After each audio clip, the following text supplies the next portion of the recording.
Kerusuhan dan sindikat penjualan bayi mengguncang masyarakat dalam beberapa hari terakhir. Masyarakat di Surabaya dan Bali dikejutkan oleh dua peristiwa yang sangat mengguncang. Di Surabaya, sebuah gang di kampung Semolowaru Selatan diserang oleh puluhan orang tidak dikenal, menyebabkan 5 rumah warga rusak dan 2 korban luka. Sementara itu, di Bali, sindikat penjualan bayi yang besar-besaran berhasil dibongkar oleh Polres Metro Depok. Penyerangan di Surabaya pada Selasa, 17 September 2024, puluhan orang tidak dikenal menyerang Gang 1, Kampung Semolowaru Selatan, Surabaya. Akibat penyerangan tersebut, 5 rumah warga rusak dan 2 orang korban luka. Kapolsek Sukolilo, Imade Patranegara mengatakan bahwa pihaknya sedang melakukan penyelidikan terkait peristiwa ini. Ada 5 rumah yang rusak dan ada 2 korban luka di kepala. Pelakunya lebih dari 20 orang berkelompok. Ini warga sudah lapor yang rumahnya dirusak, ujar Made. Menurut Made, penyerangan ini pernah terjadi sekitar 1 minggu sebelumnya. Tetapi dia belum bisa memastikan apakah berkaitan dengan penyerangan kali ini. 1 minggu sebelumnya pernah kejadian di lokasi yang sama. Tapi sudah selesai, sudah damai, sudah dimediasi, ungkap Made. Sindikat penjualan bayi di Bali sementara itu, di Bali, sindikat penjualan bayi yang besar-besaran berhasil dibongkar oleh Polres Metro Depok. Sindikat ini dipimpin oleh Imade Aryadana, seorang warga Bali berusia 41 tahun. Aryadana diduga mengoperasikan Yayasan Luh-Luih Bali untuk menampung wanita hamil di wilayah Kabupaten Tabanan. Dia juga disebut bertugas mencari calon pengadopsi bayi di Bali.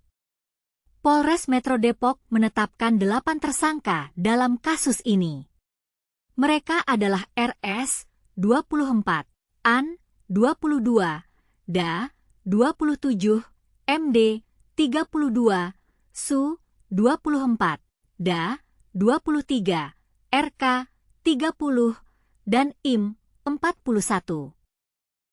Para tersangka dijerat dengan undang-undang berlapis yakni Pasal 2 Undang-Undang Nomor 21 Tahun 2017 tentang Tindak Pidana Perdagangan Orang, TPPO, dan atau Pasal 76 F Jo Pasal 83 UU Nomor 35 Tahun 2014 tentang Perlindungan Anak. Cara kerja sindikat menurut Kapolres Metro Depok Kombes Arya Perdana, sindikat ini membeli bayi dari orang tua dengan harga 10 juta rupiah.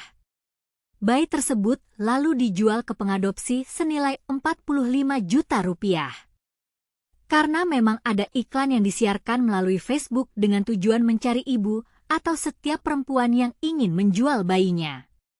Lalu dari situ juga diiming-imingi apabila nanti mau menjual bayinya akan diberikan sejumlah uang, kata Arya.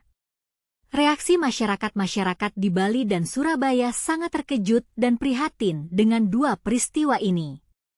Mereka berharap agar pihak berwenang dapat menangani kasus ini dengan serius dan memastikan bahwa para pelaku dapat dihukum sesuai dengan undang-undang. Dalam beberapa hari terakhir, masyarakat di Surabaya dan Bali dikejutkan oleh dua peristiwa yang sangat mengguncang. Di Surabaya, sebuah gang di kampung Semolowaru Selatan diserang oleh puluhan orang tidak dikenal, menyebabkan 5 rumah warga rusak dan 2 korban luka. Sementara itu, di Bali, sindikat penjualan bayi yang besar-besaran berhasil dibongkar oleh Polres Metro Depok. Kedua peristiwa ini sangat mengguncang masyarakat dan menimbulkan kekhawatiran tentang keamanan dan kenyamanan hidup. Upaya pencegahan untuk mencegah peristiwa seperti ini terjadi lagi, pihak berwenang harus lebih meningkatkan kewaspadaan dan keamanan di wilayahnya. Masyarakat juga harus lebih waspada dan berhati-hati dalam berinteraksi dengan orang lain. Selain itu, pemerintah juga harus lebih meningkatkan pengawasan dan pengendalian terhadap yayasan dan organisasi yang bergerak di bidang sosial. Dalam beberapa tahun terakhir, kasus penjualan bayi dan perdagangan anak telah menjadi salah satu masalah sosial yang sangat kompleks dan sulit diatasi. Oleh karena itu, Pemerintah dan masyarakat harus lebih serius dalam menangani kasus ini dan memastikan bahwa para pelaku dapat dihukum sesuai dengan undang-undang. Kesimpulan, dua peristiwa yang terjadi di Surabaya dan Bali ini sangat mengguncang masyarakat dan menimbulkan kekhawatiran tentang keamanan dan kenyamanan hidup. Oleh karena itu, pihak berwenang harus lebih meningkatkan kewaspadaan dan keamanan di wilayahnya. Masyarakat juga harus lebih waspada dan berhati-hati dalam berinteraksi dengan orang lain. Selain itu, pemerintah juga harus lebih meningkatkan pengawasan dan pengendalian terhadap yayasan dan organisasi yang bergerak di bidang sosial.